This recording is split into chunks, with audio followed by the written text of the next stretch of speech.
नमस्कार, मैं हूं आपके साथ कविता राणा।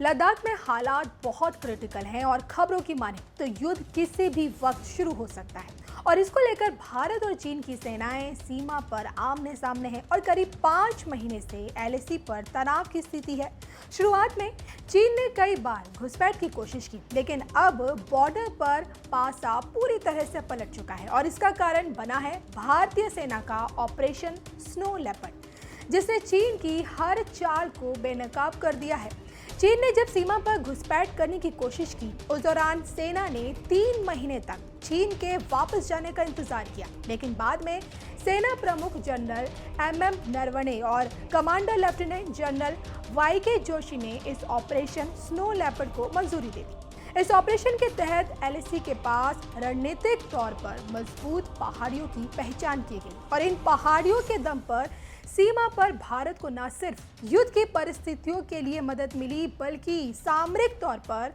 चीन से कुछ कदम आगे बढ़ा दिया। जब ऑपरेशन को अंजाम देने की बारी आई तो ऐसी टीम का गठन किया गया जो ऊंची पहाड़ियों में लड़ने में सक्षम हो और हर टीम को पहाड़ी पर कब्जा करने और सप्लाई चेन को सुचारू रूप से जारी रखने का टास्क दिया गया।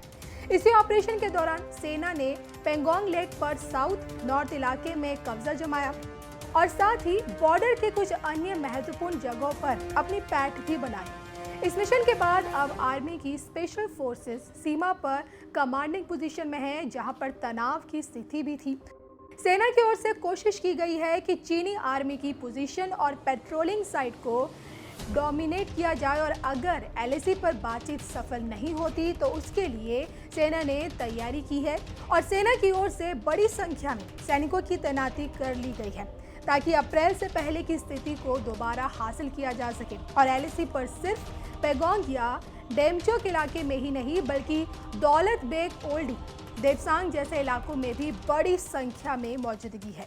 भारतीय सेना का साथ देने के लिए वायुसेना भी मुस्तैद है, यानी कि अब बात कब करनी है ये चीन को तय करना है। भारत चाहे तो चीन से अपनी शर्तों पर बात कर सकता है और यही कारण है कि चीनी कमांडर की ओर से अब तक अगली बातचीत का वक्त नहीं तय किया गया है, क्योंकि ऑपरेशन स्नो लेपर्ड के दम पर भारत ने चीन का खेल बिगाड़ दिया है। यहाँ पर एक जानकारी आपको ये देते चले कि भारत के प्रधानमंत्री, भारत के रक्षा मंत्री और भारत के राष्ट्रपति सुरक्षा सलाहकार अपने बयान में ये कह चुके हैं कि हम शांति में रहना चाहते हैं, लेकिन अगर कोई भारत की जमीन पर कब्जा या सीमा का अतिक्रमण करेगा तो भारत मुंह तोड़ जवाब देगा। इसके साथ ही साथ चीन भारत के एक्शन से काफी परेशान है और इसलिए भारत के सख्त एक्शन से चीन धराशायी हो गया है और चीन इस सिरदर्द से छुटकारा भी पाना चाहता है। अब ये देखना होगा कि कब चीन पीछे हटने की घोषणा करता है और ये देखने वाली बात होगी।